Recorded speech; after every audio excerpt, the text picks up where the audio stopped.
आज अपन अशोक लीलैंड की गाड़ी में क्या सीख रहे हैं, लैपटॉप को कनेक्ट करना में वायरस वगैरह सारी चीज़ें देखेंगे। ये होता है अपना डोंगल ब्लूटूथ। ये जो है ये कनेक्ट करना है सबसे पहले, फिर गाड़ी को न्यूट्रल करना है, ये गियर से न्यूट्रल, ठीक है। उसके बाद चाबी को चालू करना है, चाबी चालू करी, करंट आया, करंट आने के बाद में अपने को लैपटॉप को कनेक्ट करना है गाड़ी से।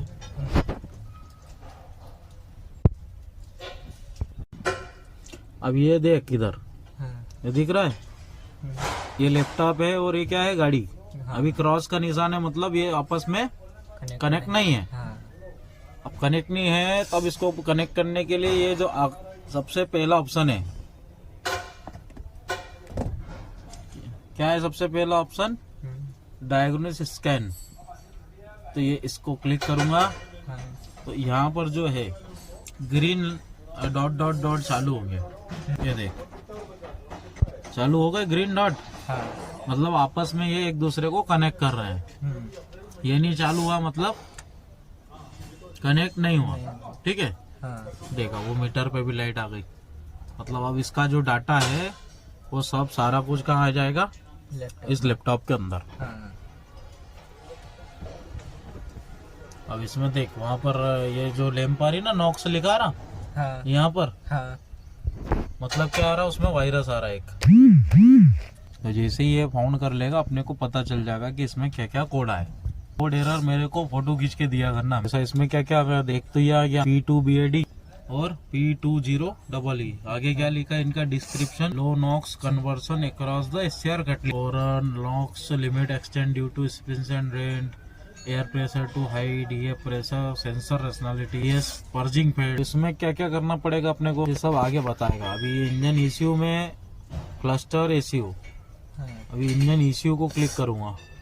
इंजन ECU कौन सी कंपनी का है, बोस का, ये लिखा। बोस में क्या क्या कोड है वो सब बता देगा। ये 1 सेकंड का टाइम लेगा, ये जरा लोड होगा।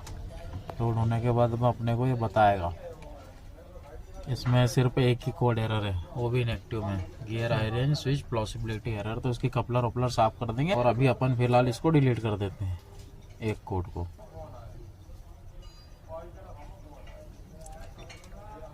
कर दिया इसको डिलीट, ठीक है ना, कर देंगे।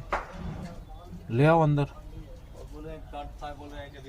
अब देख ये लाल निशान जिस पे है, मतलब उसमें एक्टिव में एरर है। अब ये ACU है, ACU मतलब यूरिया का जो सिस्टम है उसका एक दिमाग दे दिया है।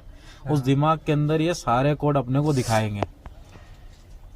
और अपने मान ले दिमाग में कुछ बीमारी आ गई तो अपन कैसे हो जाते, एकदम सुस्त हो जाते ना। ऐसा ये गाड़ी भी सुस्त हो गई है। इसको जो है अपने को बीमारी को काटना है। तो बीमारी को काटने के लिए पहले क्या देखेंगे कि पहले फॉल्ट कोड क्या है गाड़ी के अंदर, फॉल्ट कोड के हिसाब से उसका अपन ट्रीटमेंट करेंगे। अब ट्रीटमेंट कैसा करना है कि कमिंग सिस्टम में कोड आ रहे थे।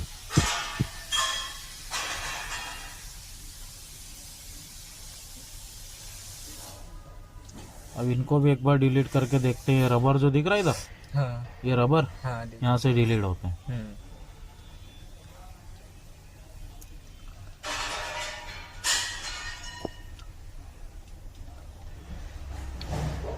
ये होगा डिलीट। अब 1 बज गया, 1 बज गया।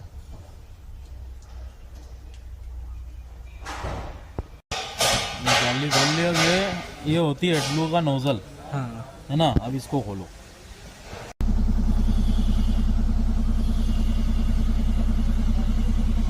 ये जो कोड पहले एक्टिव में था अब इनएक्टिव में हो गया है। अब इनएक्टिव में होने के बाद में हम इस कोड को डिलीट कर देंगे। सबसे पहले एक्चुएटर टेस्ट करेंगे, एडब्लू सिस्टम चालू है नहीं है। ये कोड एरर की वजह से गाड़ी का पिकअप लॉस हो रहा था। तो गाड़ी का जो पिकअप लॉस हो रहा था तो हमने एडब्लू का नोजल इसका चौक था वो क्लीन कर दिया है। अब इसका UDS pump manual override actuator test होता है, वो टेस्ट करेंगे। टेस्ट करने में इसका सबसे पहले फॉल्ट कोड कुछ भी नहीं आना चाहिए। और जो हैंड ब्रेक की जो स्लाइड है ये आना जरूरी होता है हैंड ब्रेक लगाने के बाद।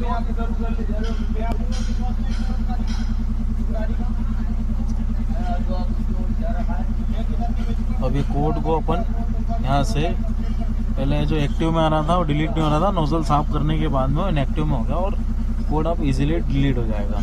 डिलीट होने के बाद में एक्चुएटर टेस्ट पे आएंगे। यहाँ पे जो तीसरे नंबर पे ना, यहाँ पर ये कोड डिलीट हो गया है।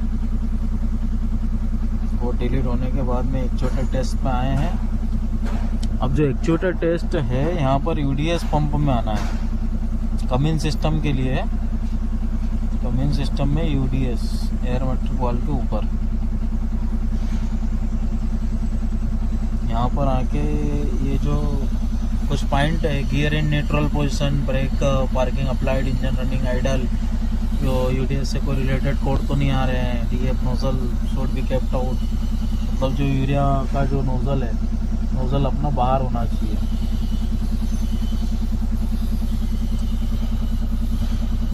कसा नहीं होना चाहिए मतलब।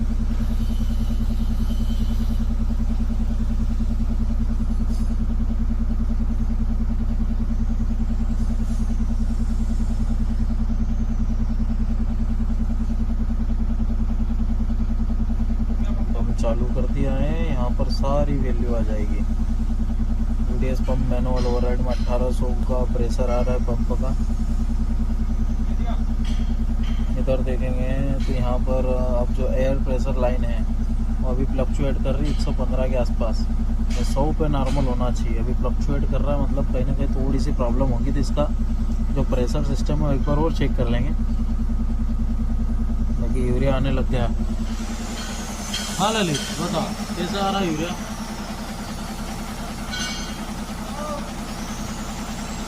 यूरिया आना लगा।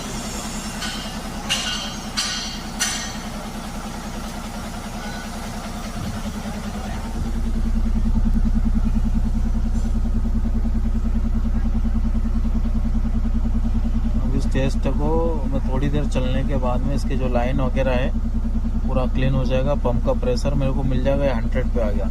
अब 100 पे आके ये मेंटेन हो जाएगा। 100 पे ऐसे मेंटेन रहना ज़रूरी है। अगर फ्लक्चुएट करेगा तो फिर एड ब्लू का नोजल आपका वापस से चोक हो जाएगा।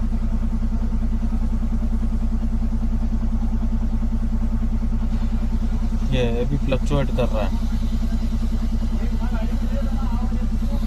इस डोजिंग को ऑफ कर देता हूँ, कुछ प्रेशर का सिस्टम है वो मैं चेक कर लूँगा।